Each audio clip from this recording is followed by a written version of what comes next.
What are my top tips for geriatrics? It's Geriatrics 101.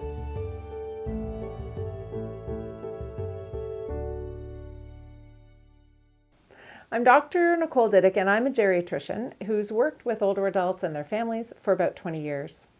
If you want to work in geriatrics, then I'm so happy. We need more people who are interested in looking after older adults. But even if you don't want to work in geriatrics, if you work in healthcare at all, or if you have an aging family member, there are things that you need to know to be able to do the right thing when it comes to looking after older adults. So these are some of my top tips. Number one is to watch your language. When you're communicating with someone who is an older age range, be careful of how you talk. Don't try to talk too loudly or too highly pitched. I think that's kind of a habit that a lot of us have, and it's really not necessary a lot of the time. Many older adults don't have hearing problems or they're wearing hearing aids. If someone can't hear you, they'll tell you, and shouting doesn't always work. If someone is really hard of hearing it, you might need to use a device like a pocket talker to communicate. Also, be careful not to use baby talk and not to use terms of endearment like honey or sweetie. That can feel pretty demeaning if you're on the receiving end of those. So watching your language will help you to give better geriatric care. Number two is to always gather history from other sources.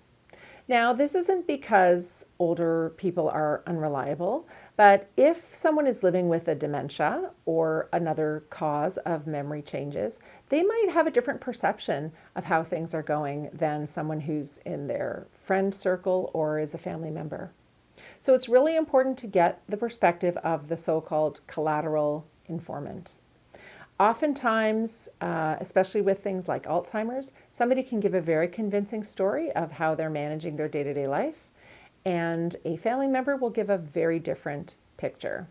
So always make sure you're checking your information against a collateral source if there's any indication of memory changes.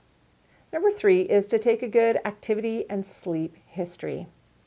A lot of times when I've been working with a resident or a medical student and they'll come and talk to me about somebody's main complaint, like not being able to sleep or living with pain or feeling tired, I'll ask them, well, what does the person do all day and what's their sleep pattern like?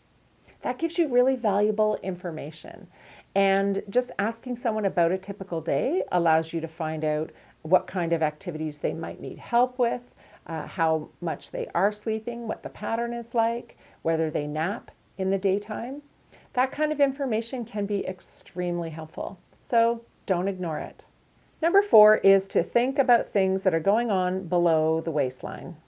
What I mean by that is to not ignore the bowel or the bladder or sexual function. A lot of other people in healthcare don't ask about those things, but they can be extremely important to someone's quality of life.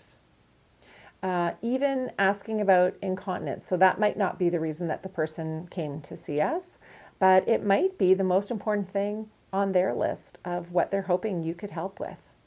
So don't forget to ask about bladder function and bowel function, as well as sexual health.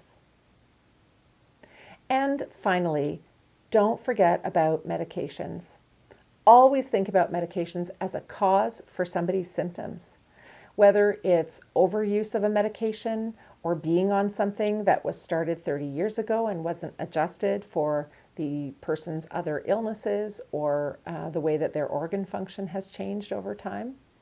Or it could be withdrawal from something else that they used to take and are not taking anymore. It's really vital to get a clear drug history, asking about prescription drugs, whether things were recently started or stopped, and getting the best history you can also about supplements and illicit drugs, things like alcohol and smoking, and anything else that the person might be taking. Those are my top 5 tips for things that if you can do them and do them well, you will shine in the geriatrics world. If you want to learn more about geriatrics and aging, go to my website, thewrinkle.ca, and subscribe here on YouTube. Bye.